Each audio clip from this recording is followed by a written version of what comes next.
להיות יהודי בארגנטינה זה לא אותו דבר מלהיות יהודי בישראל.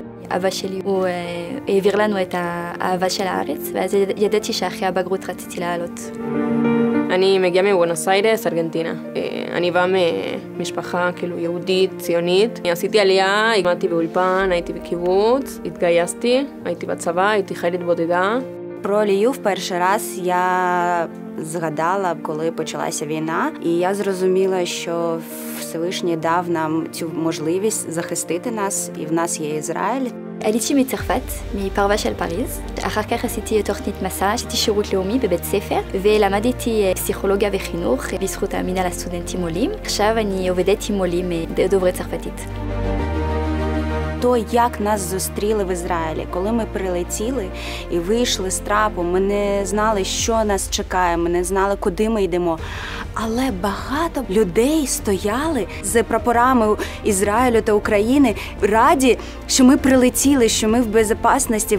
משהו שמבחינתי זה היה שונה בישראל, שונה מאוד מארגנטינה, זה האחדות שיש. כשהגעתי, כאילו, קיבלו אותנו בשדה תעופה, שרים ורוקדים, וזה לא רק היה הרגע הזה, אלא תמיד. שמקבלים אותנו לשבת, ותמיד שואלים אותנו, גם כשהייתי בשירות שלי, תמיד אנשים זמינים לעזור לנו. מה שהפתיע אותי בארץ, הייתי עם הרבה שקיות של קניות, ואז יש מישהו שעצר, שצפר, ואמרת, וואי, מה הם רוצים עדיין הישראלים האלו, וזה מישהו שהציע לנו, נגיד, ללוות אותי, נגיד, לקחת, כי הייתי עם הרבה שקיות, ללוות אותי עד הבית. תודה רבה דיאנה, דבי ולבנה. ידעתם שבשנת תשפ"ג עלו לישראל יותר מ-65,000 עולים, פי 2 מכל שנה רגילה. עובדי משרד העלייה והקליטה עובדים לילות כימים כדי לקלוט אותם בצורה הטובה ביותר. אבל האמת היא שתפקיד הקליטה היה מאז ומתמיד התפקיד של כולנו. בכל עיר, בכל שכונה, בכל בית ספר. אנחנו קולטים אותם אלינו, אל הבית ואל הלב. תודה רבה לכל השותפים, שנה טובה מלאה בעלייה. Я відкрила ЕСЕК, починаю вивчати імпорт та буду завозити в Ізраїль щось нове, щось цікаве. משרד הקליטה עזר לי ממש עכשיו, שאני סיימתי את השירות שלי, כדי להיכנס לבצלאל, זה היה ממש עזרה גדולה.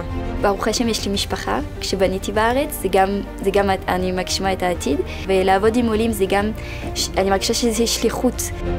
ואני רוצה לאחל לכולם שנה טובה ומתוקה, que tengan muy feliz año. з Новим роком! בון אני. שנה טובה לכל העולים. אנחנו כל כך שמחים וגאים על כך שאתם מצטרפים אלינו וממשיכים יחד איתנו את חזון שיבת עם ישראל לארצו. אנחנו מחויבים לקליטה של כל אחד ואחת מכם, צעירים ומבוגרים. אנחנו מחויבים לעברית, לדיור, לתעסוקה. אנחנו נדאג לשפר ולעשות את הקליטה ליותר מיטבית. אני רוצה בהזדמנות הזו לאחל שנה טובה לכל עם ישראל, ובפרט לעולים העיקרים שלנו.